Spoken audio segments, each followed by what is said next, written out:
Un jour, on m'a dit que j'étais une féministe gentille. Peut-être, oui. Je suis une féministe gentille. Je suis une féministe gentille. Je suis à l'écoute, je fais attention. Je me doute bien que Rome ne s'est pas faite en un jour, alors je ne juge pas. Je cherche à comprendre, je n'agresse jamais, ou en tout cas, j'essaie.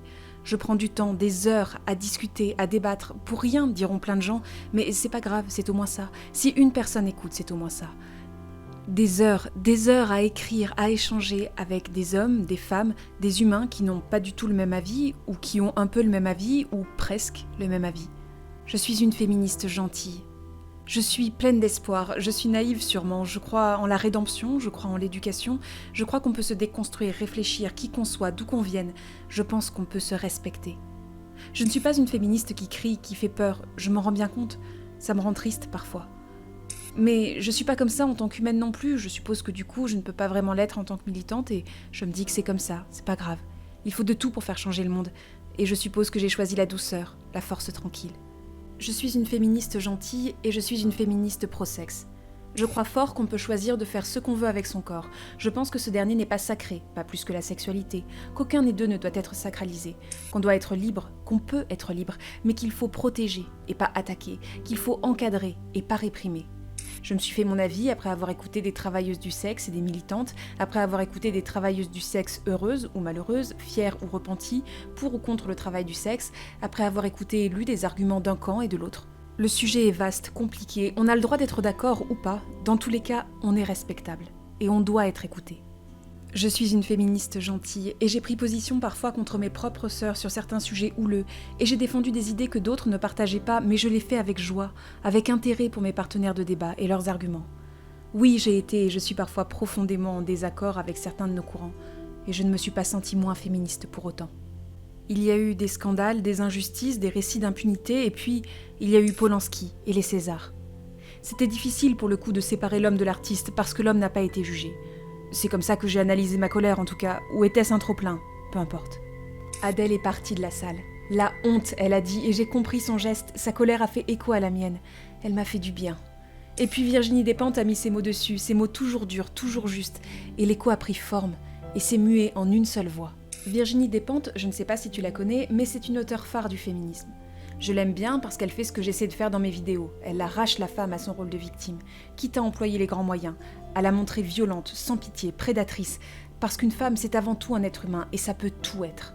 Elle a écrit Baise-moi, King Kong Theory, elle a écrit plein de choses avec lesquelles je ne suis pas toujours d'accord et oui, elle est pro-sexe. Ce jour-là, plein de gens ont partagé sa tribune sur les réseaux. Ce jour-là, plein de gens ont dit merde avec elle. C'est terminé. On se lève, on se casse, on gueule. On vous emmerde. J'ai été heureuse, galvanisée, on avait l'air d'être unis, des fois ça fait du bien.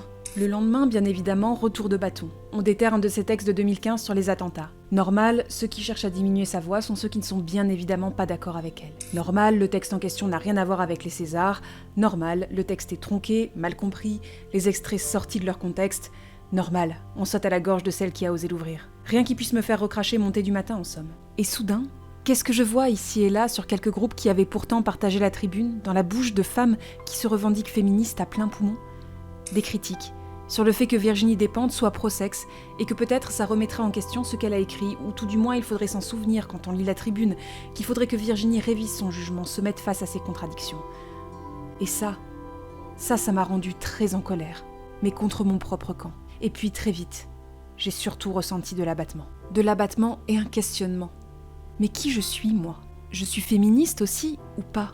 Est-ce que, avec mes idées pro-sexe, avec mon discours tout plein de « je te comprends », de « je pense » et de « peut-être avec mes maladresses et mes casseroles, j'ai le droit de faire partie de la famille ?» Alors j'ai écrit ça, sur un des groupes, juste ça, parce que c'était tout ce qui sortait sur le moment. Mais la vache, on n'y arrivera jamais. Jamais.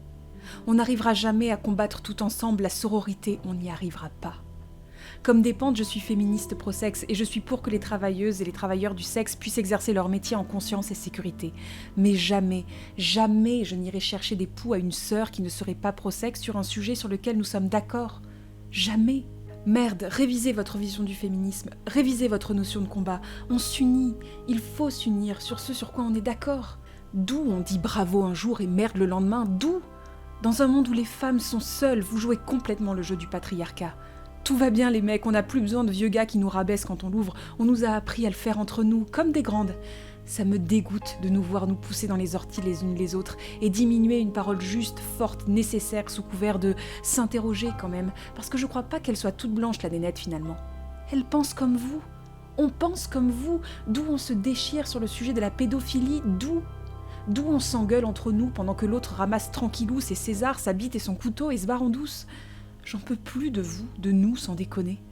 J'en chialerai tellement c'est triste, ce qui se passe entre féministes.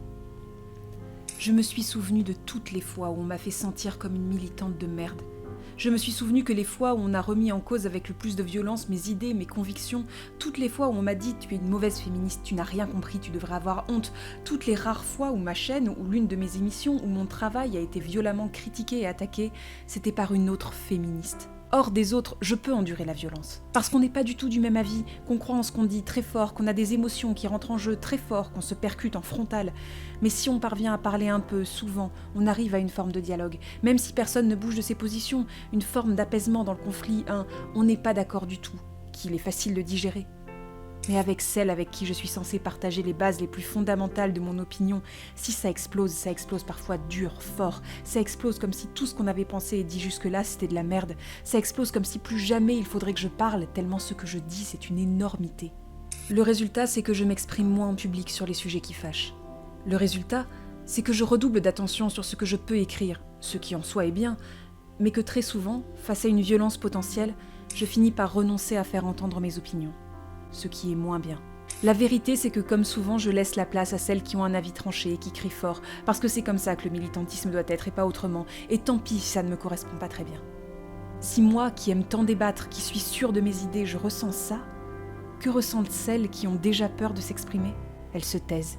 Elles se disent qu'elles n'ont pas voix au chapitre. Elles trouvent d'autres termes pour les qualifier, humanistes, égalitaristes, parce qu'elles pourront toujours le brandir comme un bouclier en cas de problème. Oui, je suis pour l'égalité homme-femme, mais je ne suis pas féministe, moi, je n'ai rien à voir avec ces extrémistes. Je suis pas féministe.